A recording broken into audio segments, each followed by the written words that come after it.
a mais um Talks by Fujifilme. Hoje a gente está aqui para falar sobre saúde da mulher e eu tô com uma convidada muito especial, a Larissa, que é ginecologista e obstetra. Tudo bem, Larissa? Tudo ótimo, muito obrigada. É um prazer Obrigada. enorme estar aqui. Obrigada pelo convite. Esse mês a gente chama de o mês da mulher, né, tem o Dia Internacional da Mulher, e a gente traz essas pautas à tona, assim, acho que é um mês muito importante para a gente relembrar.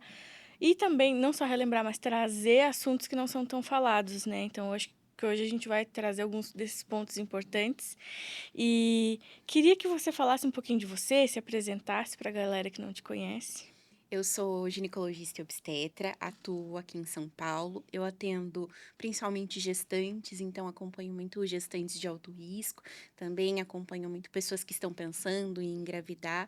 E considero que a saúde feminina é um ponto que a gente ainda tem muitas lacunas em aberto. Sim, A gente ainda tem muito desafio, muita dificuldade, muita desinformação, né? Eu brinco que a educação sexual que a gente recebe na escola é muito de uma anatomia muito básica. A gente não tem, às vezes, informação sobre coisas que são muito importantes e que a gente deixa passar e que ninguém fala, e aí as pessoas vivem a vida inteira com desinformação. é porque existe uma dificuldade ali na escola de você falar com adolescentes, né? Estão ouvindo pela primeira vez crianças, as crianças não, mas pré-adolescentes estão ouvindo pela primeira vez aquele papo. E também existe aquele tabu, né, com educação sexual. Então, a educação sexual é para informar, né? E existe muito preconceito, assim. É, eu tenho uma sobrinha que eu já vi que existem alguns livros, assim, para crianças de Uhum, 7, 8, 9 anos, que a educação sexual na cidade sim. vai ser para ela entender o corpo dela, né? Uhum. Entender como que eu chamo cada parte do meu corpo, quem pode tocar em cada parte do meu corpo. Então, acho que é legal que você fale um pouquinho sobre isso, até para a gente desmistificar isso já, trazer esse ponto. Exatamente, muitas vezes a pessoa recebe essa educação sexual na escola, tem essa informação que é importante sim que a criança saiba que só as pessoas mais próximas da família, geralmente pai, mãe, pessoas que convivem ali, que podem tocar, mas é claro que esse tocar Sim, também tem que ter limites, tem que pedir permissão para a criança, porque se a gente pede para um adulto, tem que pedir para a criança também. Ela tem que entender verdade. que não pode o coleguinha na escola tocar, que outras pessoas não podem tocar, mas se a gente deixa as coisas às vezes passar, se a gente não fala, fica difícil. E muitas vezes a gente fala com essa criança, aí na adolescência todo mundo cria um monte de tabu. E aí com o Uhum, adolescente ninguém fala, a escola não fala, porque a escola tem uma limitação, os pais também não falam, porque os pais têm uma vergonha, têm uma dificuldade. E aí muitas vezes essa adolescente vai tirar dúvida com a amiguinha que viu num vídeo, num aplicativo, que ouviu de alguém, uma informação totalmente perdida, e ela é cresce verdade. achando que é normal fazer tal coisa, é normal. E às vezes a gente precisa parar, voltar um pouco, tirar esse medo de falar, porque não falar não vai fazer com que as pessoas não tenham relação sexual, com que elas deixem de ter. Não vai mudar. Elas terão relação sexual com a gente falando ou É. não. Falar da saúde da mulher é falar da saúde dessa criança, dessa menina, ela vai crescendo, né, e vai se tornando uma adulta que às vezes não tem conhecimento do próprio corpo, o que que ela está sentindo, então é bem importante, assim.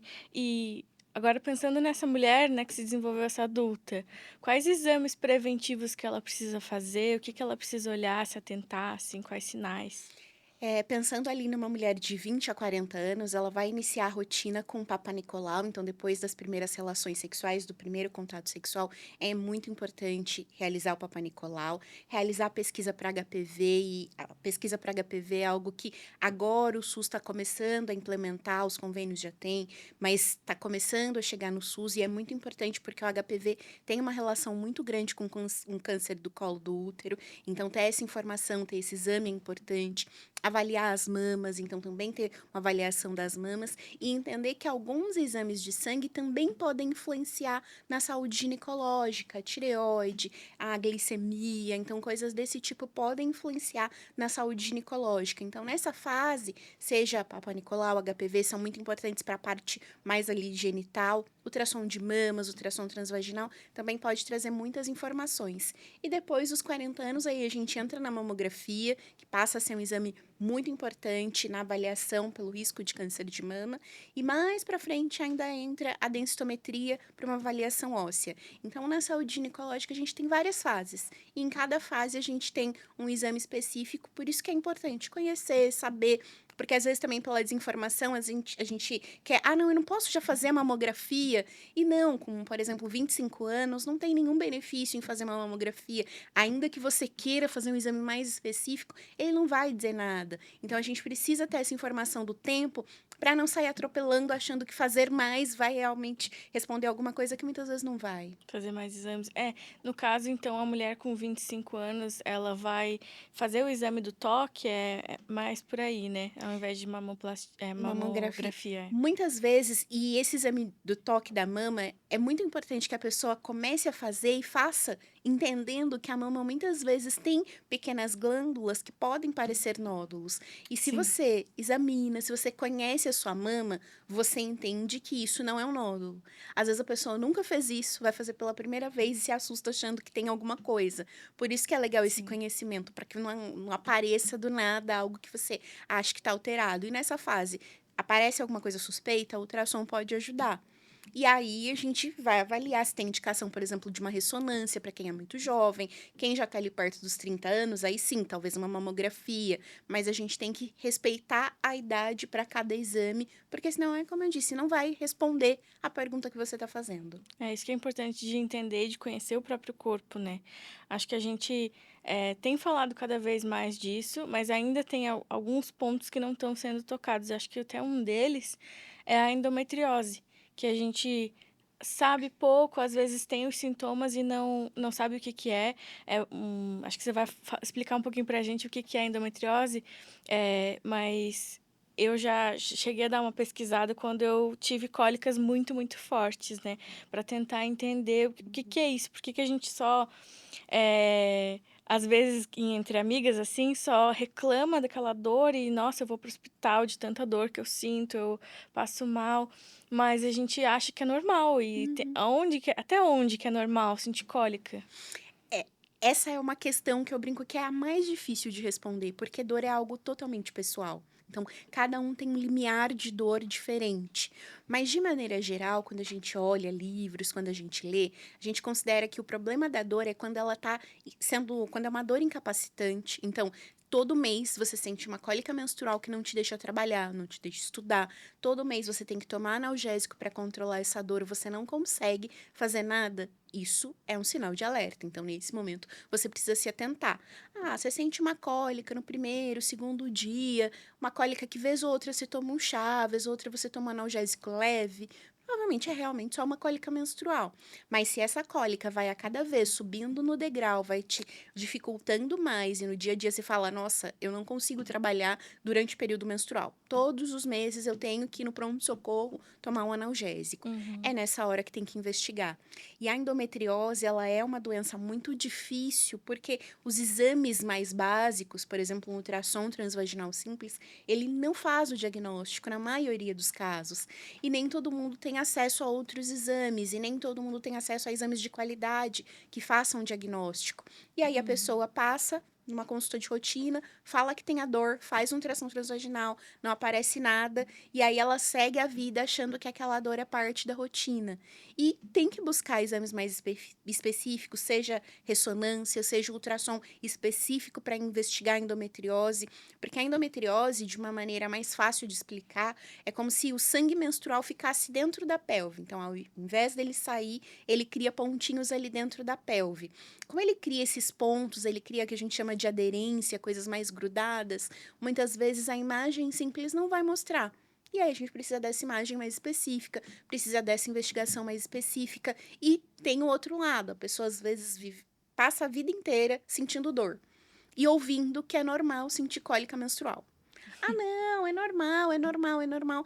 E ela ignora. Assim como relação sexual. Muitas pessoas têm dor na relação sexual. E eu, ah, não, é normal, falta de lubrificação, é isso, é aquilo. E a pessoa vai naturalizando a dor. E quando ela vai fazer o diagnóstico da endometriose, ela já passou por diversos profissionais, já tem quase 5, 7 anos de evolução. Nossa, é realmente, e é muito triste isso, né? Porque é uma vida ali que a pessoa está sofrendo. E digamos que a pessoa conseguiu, diagnosticar, de Uhum. fato, né. O que que ela vai fazer? Agora ela precisa mudar a rotina dela? Como que ela pode, tem cura? Como que funciona? A gente não consegue falar em cura da endometriose, porque ela é uma doença, uma alteração, uma condição relacionada com o ciclo, né, com questões hormonais. Então, mesmo pessoas após a menopausa ainda têm hormônio, ainda tem a possibilidade de ter sinais da endometriose, mas a gente consegue reduzir a evolução, a gente consegue diminuir os sintomas e diminuir a dor, o desconforto. Tudo isso vai depender do que a pessoa tem, de como ela está. Então, uma das opções é o tratamento hormonal. Então, tratamentos hormonais muitas vezes vão ajudar. E isso a gente tem com pílula, a gente tem com DIU hormonal, a gente tem casos mais avançados que precisam de cirurgia. Então, a cirurgia também pode ser uma forma de tratamento. E hoje a gente está migrando também muito para ter terapias alternativas. Acupuntura, tratamentos nutricionais, então dietas que a gente diz que são anti-inflamatórias, tudo isso tem uma boa resposta e muitas vezes traz muito benefício. Sim, é muito importante mesmo, assim, acho que a gente entender que a gente não fala em cura, mas tem um caminho, né, existe um não acabou o mundo que você teve um diagnóstico, que é um diagnóstico sério, nem acho que nem sempre é fácil de receber esse tipo de diagnóstico, né, assim como quando a gente fala de câncer de mama, né, precisa de um apoio, né, um suporte das pessoas que estão ao seu redor e ainda mais quando se trata de algo que tem tantos mitos, né. Você já ouviu muitos mitos sobre a endometriose? Muitos, muitos, muitos, muitas pessoas que acham que ter a endometriose sempre vai estar associado, por exemplo, com infertilidade, com dificuldade para engravidar. E aí a pessoa fica presa nesse mito, não usa um método contraceptivo e engravida no momento em que ela não queria engravidar, porque ela ouviu a vida toda que ela não iria conseguir engravidar. Então esse é um dos mitos. Muitas pessoas acreditam que o único tratamento é a cirurgia. E aí a pessoa tem medo de cirurgia e ela não busca uma segunda opinião, ela não busca uma segunda visão. E não tá errado você buscar uma segunda opinião médica. É assim como a gente busca para diversas coisas da vida. Médicos são seres humanos que têm possibilidade de erro, de acerto, como tudo na vida. E às Sim. vezes a pessoa busca um primeiro profissional que é ríspido, que não explica, e aí ela não quer buscar outras pessoas, ela não quer buscar outras avaliações. Só que embora aquele profissional seja um profissional que fez algo ruim para você naquele momento, a sua saúde é sua, né? Então, se você deixa de buscar outras opções para a sua saúde, você se prejudica por alguém que não merece, né? Então, é importante buscar ajuda, É. tirar esses mitos de que não vai conseguir, de que não pode. Tá, não posso por quê? Eu brinco, tá, se ele te fala isso, volta a pergunta, né? Por que que não pode? O que que tá acontecendo? Não pode mesmo? O que que dá para fazer? O que que não dá para fazer? Porque senão a pessoa vai passar a vida inteira com medo de algo que muitas vezes não é um problema. É, a nossa saúde é algo que não dá para terceirizar, né, não dá para deixar na mão de outra pessoa. Tem que dar esse passo. É, tem que dar espaço. Realmente, assim, e eu acho que a Fuji, ela acompanha a saúde da mulher enquanto ela tá ali nos equipamentos de mamografia, quando ela tá presente nos equipamentos de ultrassonografia também. E agora, pensando nessa mulher que ela recebeu o diagnóstico de endometriose e ela teve uma gravidez. Como que vai ser esse acompanhamento? Precisa de mais atenção? Como que funciona? Geralmente, as pessoas com endometriose durante a gravidez, elas muitas vezes têm uma melhora dos sintomas. Os hormônios gestacionais muitas vezes ajudam a diminuir a dor, e isso é um ponto muito bom, um ponto muito importante. Ela vai precisar de avaliação e de um cuidado maior, porque nem todo mundo vai ter essa redução da dor. Então, esse é um ponto para focar. Dependendo de onde ela tem, que a gente chama de foco de endometriose, algumas coisas podem piorar. Então, para quem tem foco pegando o intestino, pegando o reto, o intestino pode ficar mais constipado, pode trazer mais dor, mas endometriose é uma doença muito particular. Cada pessoa tem uma evolução e tem sintomas muito específicos. Então, durante o pré-natal, ela vai precisar de um olhar clínico focado no quadro dela, no que ela tem, o que ela sente, e entender primeiro como que a coisa vai evoluir. Porque às vezes ela vai ter uma gestação totalmente tranquila, sem nenhum problema, e às vezes aquela pessoa que tem um foco muito pequeno de endometriose, a gestação vai ser super dolorosa, super desconfortável. E eu já acompanhei algumas pacientes em casos de cesariana, que a gente tá numa cesariana porque teve algum problema ali, não evoluiu o trabalho de parto. Quando você chega na cesárea, você olha o abdômen da pessoa, tem vários focos de endometriose e ela nunca sentiu nada, nunca teve nenhum incômodo. E é aquele susto de, meu Deus, como assim ela nunca sentiu nada? E aí Nossa. você faz o diagnóstico ali naquele momento e já de uma certa forma consegue fazer um tratamento, consegue reduzir ali os focos de endometriose de alguém que não tinha sintoma nenhum, mas que tinha uma pelve muito comprometida. Então é muito particular como que vai ser essa evolução, como que ela vai se dar. Existem outros além da dor, outros sintomas? Os sintomas principais são a dor, então a dor é um marco bem importante. Uhum. Alterações intestinais, então muitas pessoas têm constipação, às vezes o intestino mais solto. Dependendo dos focos de endometriose, algumas pessoas têm dificuldade para engravidar. Então esses são os focos principais, mas aí Uhum. cada ponto vai depender um pouco do que a pessoa tem. Então algumas pessoas têm aumento do fluxo menstrual, redução, dependendo da região do ovário que pega. Então tudo isso pode mudar um pouquinho.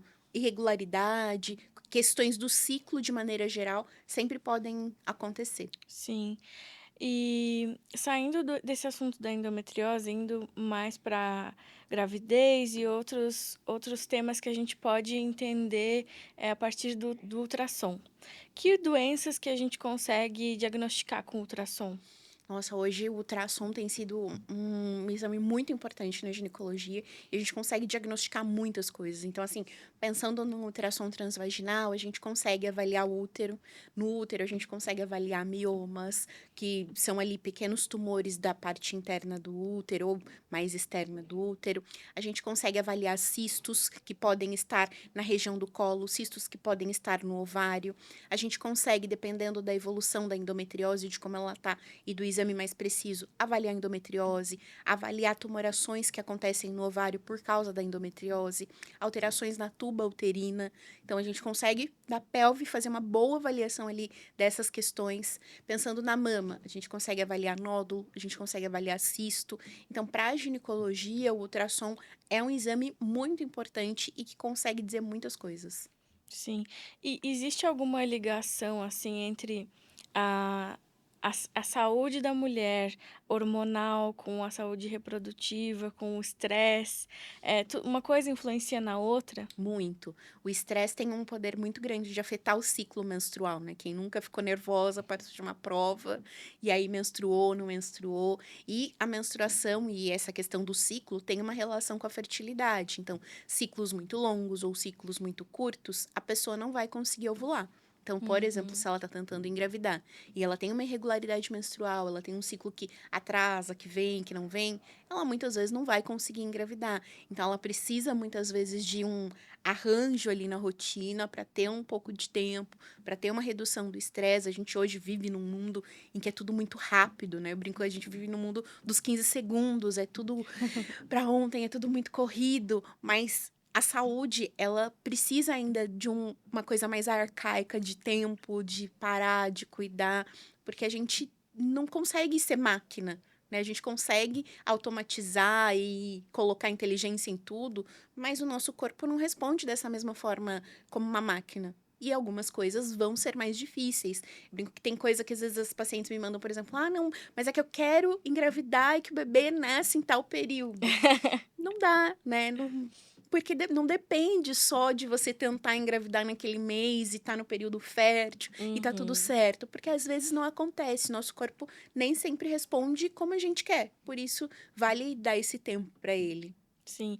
E você sente, assim, pensando na tua experiência no consultório, como você recebe os pacientes, você sente muita diferença, assim, em como elas respondem a tratamentos e como tá a saúde mental delas? Muito. Hoje, eu vejo que a gente tem um uso muito maior de medicações controladas, né, de medicações psiquiátricas. O Brasil, né, os remédios antidepressivos, essas medicações todos Ansiolíticos. ansiolíticos, a gente é a terceira classe de medicamento em uso aqui no país. Então, é um uso muito constante, a gente usa muito e às vezes a gente acaba naturalizando. É muito comum você, às vezes, é uma pessoa que usa 2 antidepressivos, né? E que isso Uhum. afeta o ciclo, afeta o desejo sexual. É muito comum que a pessoa use um antidepressivo e tenha questões de libido e tenha questões de menstruação. Então, uma coisa está muito interligada com a outra e às vezes a gente até esquece, né? Às vezes a gente esquece que está tomando tudo isso de medicação, que é controlada, e às vezes É. não quer tomar um analgésico para dor menstrual. porque É acha que vai verdade. ser ou eu brinco, tem paciente que chega pra mim: "Não, eu não quero tomar anticoncepcional, que é uma bomba hormonal". Daí eu falo: "Ah, mas o que que você usa?". "Ah, eu uso aquela injeção pra emagrecer, eu uso 3 remédios pra depressão, pra Sim, ansiedade, eu uso um remédio pra malhar", mas ela não quer muitas vezes usar um outro remédio. Então a gente não tô falando que nenhum desses não tem efeito colateral, que anticoncepcionais não tenham efeito colateral, mas às vezes a gente precisa ser mais racional de entender, tá, eu tomo 4 remédios para todas as outras coisas, então será que esse é o problema, né? Será que eu não tenho outras questões? Será que eu não posso tirar esse remédio para emagrecer, por exemplo? Aquele sim. remédio para malhar, eu brinco, é o remédio para malhar, é o remédio para dormir, é o para Pra acordar. acordar. Aí quando você vê, você tá tomando vários remédios e não entende por que que o ciclo não consegue ficar regular, né? Com tanto Sim. remédio, com tanto efeito colateral. Caramba, agora você explodiu um pouco minha cabeça, porque eu estava pensando porque a gente fala muito de: "Ah, anticoncepcional tem muito efeito colateral", realmente tem aquela lista, né, na bula, quando você vai ler, dá até um desespero, mas, e eu já senti muito efeito colateral, assim, de ter muita dor de cabeça, frequência cardíaca, assim, Uhum. acelerada, e dá vontade de parar de tomar mesmo, assim, mas a gente não para pra pensar que outros medicamentos também têm efeitos colaterais, às vezes a gente tá associando só aquele, né. É que às vezes é mais fácil, né? Eu uso muito essa questão da injeção para emagrecer, que virou uma moda. Uhum. A gente hoje, tem muitas pessoas que querem emagrecer 2 quilos, a pessoa não vai na academia, ela toma um remédio, É, mas ela não lê a muito bula, perigoso. né, ela não lê a bula daquele remédio porque é conveniente. E o anticoncepcional, como a gente tem muita opção e também tá tudo muito na mão da mulher, né, não tem essa Uhum. divisão com o homem, com o uso, fica uma coisa mais pesada e fica muito anticoncepcional para mim, ele é realmente essa bomba, é tudo isso, porque é um remédio que não te traz, assim, um benefício visual. Visual no sentido de, tá, eu tô tomando anticoncepcional e aí eu tô me sentindo melhor. Não, você se sente mais desconfortável, mais inchada. E a contracepção, às vezes, a gente esquece. A gente esquece que o anticoncepcional é para não engravidar, né? E a gente pensa mais nos efeitos colaterais. Tá, eu não quero tomar anticoncepcional, mas pra mim o DIU não dá certo, para mim não dá certo e eu esqueço todo mês e todo mês eu uso a pílula do dia seguinte. Então, será que vale todo mês usar a pílula do dia seguinte, todo mês ficar com atenção, engravidei, não engravidei? Então, pra mim vale sempre colocar na balança, entender que anticoncepcionais são métodos contraceptivos e que todos eles têm algum desafio, seja a camisinha que você tem que lembrar, seja o DIU que a inserção às vezes pode ser desconfortável, seja o implante, então todos eles têm alguma coisa e você vai ter que ceder de alguma forma. E aí cabe a pessoa entender para ela o que que talvez ela vá ter que ceder menos, o que que vai ser menos desconfortável. Será que um dia vai ter menos efeitos colaterais os anticoncepcionais? Acho que a gente tá tentando caminhar, né? Então, hoje a gente já tem anticoncepcionais que têm hormônios que são idênticos aos nossos hormônios, o que já é uma conquista. Ano que vem, provavelmente aqui no Brasil, vai chegar uma quarta linha de anticoncepcionais, que tem também essa questão de redução de risco de trombose, de hormônios mais parecidos com hormônios naturais. Então, acho que também é uma outra conquista. Mas é difícil a gente não pensar em efeito colateral quando a gente fala de hormônio, né? Porque o hormônio acaba tendo essa possibilidade de um pouco de dor de cabeça, de náusea. É difícil a gente pensar em algo que vai ser isento de dor de cabeça. Agora, a gente começou a ter essa evolução de pílulas masculinas, de estudo para pílulas masculinas, mas é difícil a gente pensar, por exemplo, numa pessoa jovem, solteira, confiando no parceiro usando a pílula. Né? Sim. Porque tem homem que não usa camisinha, e aí você vai acreditar que ele tomou a pílula todo dia. Então, são vários desafios que eu acho que a gente ainda tem que evoluir e construir. Eu acho que é bem importante a gente falar que a gente está falando de saúde da mulher e tem tudo isso do anticoncepcional, mas o homem também precisa entrar nessa conversa, né? Quando a gente fala, de anticoncepcionais, a gente tem que pensar nesse outro lado também. Você recebe muita queixa, assim, das mulheres falando que os homens não Muitas. pensam muito nisso? Muitas e muitas pacientes que às vezes saem numa noite casual e aí no meio da relação o cara tira o preservativo. Já tive paciente que namorou com a Que é um pessoa por crime, um né? tempo, é um crime. Namorou com a pessoa e a pessoa falou: "Não, eu sou vasectomizado". E aí do nada a pessoa engravidou. E aí Nossa. quando você confronta, a pessoa ainda fala: "Ah, deve ter acontecido alguma coisa". Mas não, a pessoa estava mentindo, né? Ou quando simplesmente o homem joga tudo isso na responsabilidade da mulher. De tipo: "Ó, eu não quero usar camisinha, se vira aí, dá um Uhum. jeito, porque eu não gosto, me incomoda".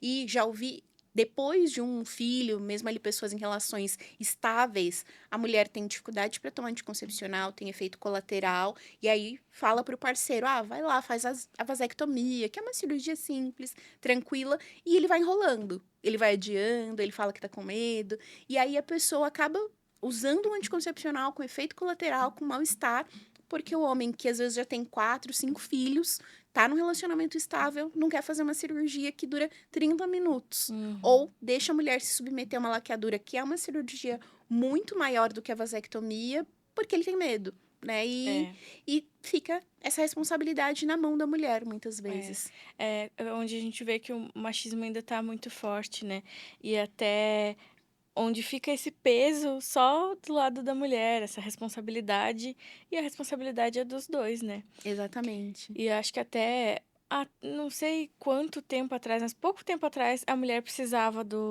da autorização do homem para fazer laqueadura, era isso? Exatamente. Isso mudou Acho que 2 praticamente no ano anos? passado. É algo bem recente. Até pouco Nossa. tempo atrás, quando você dava todos os papéis para a pessoa assinar para fazer uma laqueadura, eram 3 vias. Uma tinha que ser reconhecida firme no cartório, com os documentos do filho, com a assinatura do marido, ou um testemunha de que você não era casada, não estava numa união.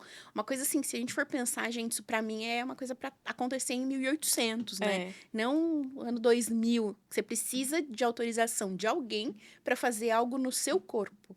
É é. É absurdo. absurdo, é a visão da mulher como propriedade mesmo, assim, né, tem que assinar, e isso assusta um pouco, porque quando a gente percebe que a gente teve muita evolução, mas tem coisas que ninguém tá olhando, quer dizer, a gente tá olhando, É. a gente tá sentindo, né, mas precisa que mais gente olhe pra mudar.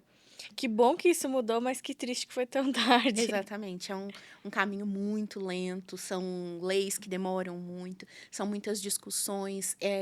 Eu penso que, pelo menos na saúde, às vezes a gente tem que tirar esse lado religioso de algumas coisas. De a minha convicção religiosa não pode ser um motivo para que um procedimento não seja feito. Então, Uhum. a minha convicção religiosa não pode ser estar acima da saúde pública. E às vezes vai, essa é o machismo, é questão religiosa, e tudo isso vai indo, vai evoluindo, e aí a gente vai vendo em regiões mais pobres do país que meninas de 13, 14 anos estão indo quase para uma segunda gestação porque não têm acesso a métodos contraceptivos, porque não tem informação. Meninas, mulheres de 26 anos que têm 5 filhos, porque já tentaram fazer laqueadura várias vezes, mas quando ela vai no posto de saúde não tem médico, aí não tem ninguém para assinar o termo, e aí ela engravida de novo e a gente vai entrando nesse ciclo em que o acesso é dificultado para algo que deveria ser facilitado. Uhum. Esse ponto foi um dos pontos que fez com que você quisesse ser ginecologista? Eu acho que sim, eu acho que, eu brinco que eu gosto muito da saúde e eu não gosto da doença. E na e na Sim. obstetrícia, principalmente, a gente lida muito com a saúde, né, essa questão da gestante, do bebê que vai nascer, e mesmo na ginecologia a gente lida muito com a rotina, né, do controle anual, mas sem tanta doença. E a gente tem um vínculo que é muito legal, que constrói. Então, assim, tem pacientes que se tornaram amigas e que a gente já tem aquela coisa de tipo: "Nossa, e aconteceu isso", e eu brinco que tem uma paciente que todo ano que ela vai, ela me leva um doce e a gente conversa. Que Já tinha legal, uma paciente que a gente ficava horas conversando sobre política e que entendendo, legal. porque você vai criando um vínculo e vai criando uma relação em que você já entende da pessoa e não é mais aquela coisa de tipo só: "Ah, senta aqui que eu vou te examinar", vai ali, até porque também acho muito ruim, eu brinco, como que você chega e 1 minuto depois você tá tirando a roupa na frente da pessoa que você nem conhece? Tem que ter um respeito, tem que ter um cuidado, É tem que ter uma verdade. certa intimidade. Não dá pra você ali, ah, não, peraí, senta aqui, ó. Tá sentindo alguma coisa? Não? Então vai ali atrás, troca de roupa e volta. É É muito muito frio, mecânico, né? né. Muito frio pra algo íntimo demais. É, realmente. E a gente já, como mulher, a gente já tem tanto tabu de não toca aí, não se olha no espelho, então acho que já é muito difícil estabelecer um vínculo com a gente mesma, assim, eu olhar o meu corpo, eu me entender, me conhecer, então ainda mais quando eu vou muitas vezes vai só porque precisa muito, não vai Uhum. para fazer exame de rotina, né, vai porque precisa muito e não tem essa conexão e não tem esse tratamento humanizado, né. Você busca sempre então trazer um tratamento mais Eu acho humanizado. que, principalmente hoje eu trabalho praticamente todos os dias no consultório, e é o lugar que eu fico mais tempo, porque se pensar em casa eu vou fazer algumas coisas e daqui a pouco eu tô dormindo. Então, é uma parte como eu olho como se fosse parte da minha casa, porque é um lugar em que eu gosto de estar e eu quero que as pessoas gostem de estar ali também. Eu acho que se a gente começa a mecanizar tudo isso, vai ficando muito ruim, vai ficando muito É maçante, verdade. vai ficando muito chato, porque quando o trabalho é só o trabalho e o dinheiro, é horrível, né, então eu acho que tem que ter um motivo além de simplesmente ser o dinheiro e a rotina. Tem que ser gostoso, tem que ser prazeroso. Não tô aqui romantizando, fingindo que é tudo fácil. Eu lido Sim. com pessoas, eu lido com seres humanos. Tem gente que chega no consultório que tá num dia ruim, que ofende, que reclama. Isso é normal, quando a gente lida com o público, com pessoas. Mas na maioria das vezes não, na maioria das vezes é uma relação gostosa, é essa construção. E pra mim é muito mais gostoso quando eu consigo criar isso e quando não fica só aquela coisa mecânica. E eu acho que vai perdendo. Com o tempo, você também. Ah, não, por que que eu vou naquela médica? Nossa, ai, ela é muito chata. Não tem, né? E aí se perde. Então, acho que quando a gente consegue criar esse vínculo, essa relação, as coisas ficam muito mais gostosas e mais tranquilas. E hoje você, olhando, assim, para a tua profissão, para toda a tua experiência, você se sente realizada, assim, nesse Sim. lugar? Eu gosto muito do que eu faço, eu gosto muito, de ver evolução, e foi uma das coisas também, assim, pensando nisso, eu já trabalhei em vários lugares, e quando eu comecei a trabalhar, principalmente trabalhando em convênio, que você atende muitas pessoas, que é aquela Sim. coisa do volume, você cria muita esperança e muita expectativa, às vezes, da pessoa ser grata, de coisas do tipo, e aí você vai vendo que é muito mais mecânico, porque a pessoa não tá te procurando por você, ela te procurou porque era a pessoa que estava ali no livrinho do convênio, e às vezes você lida e cuida de um caso super complicado e a pessoa não tem essas ideias de quão complicado é, ela não tem isso. E uma coisa que eu criei pra mim e que passou a fazer muito sentido e me fez me sentir muito bem foi do resultado. Eu quero que essa paciente, que é uma gestante de alto risco, que ela saia com o bebê no colo, que ela fique bem com o bebê dela. E é isso que me deixa feliz. Uhum. Claro, se a gente criar uma relação, se as coisas ficarem gostosas, vai ser muito melhor? Vai. Mas o que me deixa realizada é ver que eu consigo lidar com casos, principalmente de gestação de alto risco, que são muito difíceis, de partos extremamente complexos e que evoluem bem, porque isso me deixa realizada de que estar estudando está funcionando, de que tudo isso está ali em prática e está fazendo diferença para essas pessoas. Nossa, isso é muito legal. É porque, no final das contas, a gente falou de saúde da mulher e essa sensação de dever cumprido, de me sinto acolhida, me sinto bem no lugar onde eu trabalho, isso reflete tanto na forma como você trata as outras pessoas, como na tua saúde mental, né? Hum. Então, é esse ciclo completo. Fico muito feliz de ter esse papo com você e queria que você deixasse agora um recado para as mulheres nesse mês da mulher, sobre elas, se cuidarem, um recado que você acha importante de dar hoje. Eu acredito que a gente tem que pensar, né, como você mesmo falou, não dá para terceirizar a saúde, não dá para terceirizar o cuidado, não dá para ficar presa a informações que você não sabe a fonte, que você não tem segurança, tá em dúvida, pesquisa, conversa, tenta conversar com pessoas, com profissionais, com pessoas que tenham uma segurança. Claro, você pode tirar dúvida com a sua amiga, conversar com ela, mas às vezes você precisa de um olhar mais técnico. Se tá estranho, eu sempre falo, se tá estranho, por que não tentar saber se é normal ou não, né? Ai, mas é que não, tá estranho para você? Então pesquisa, busca informação, tá incomodando? Busca informação e não deixa para depois, né? Não, aquela coisa de avião. Primeiro você tem que colocar a máscara em você, senão você não consegue cuidar das outras pessoas. Embora o mundo esteja difícil, a gente precisa trabalhar, precisa fazer as coisas, mas se você não estiver bem, você não vai conseguir ficar bem para as outras pessoas e vai entrar naquele ciclo, cada vez mais remédio, mais coisas, mais efeitos colaterais, e é o remédio para o remédio, e no fim nada está sendo tratado, né? Você está só ali colocando paninhos quentes para vários Para problemas. sintomas, né? Exatamente. Tem que buscar a causa. Muito importante, muito obrigada, viu? Eu que Adorei nosso agradeço. papo. E acho que fica de mensagem aí para quem está assistindo, para estabelecer um relacionamento consigo mesma, né? Se colocar em primeiro lugar é essencial.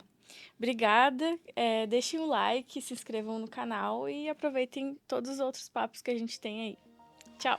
Obrigada, tchau.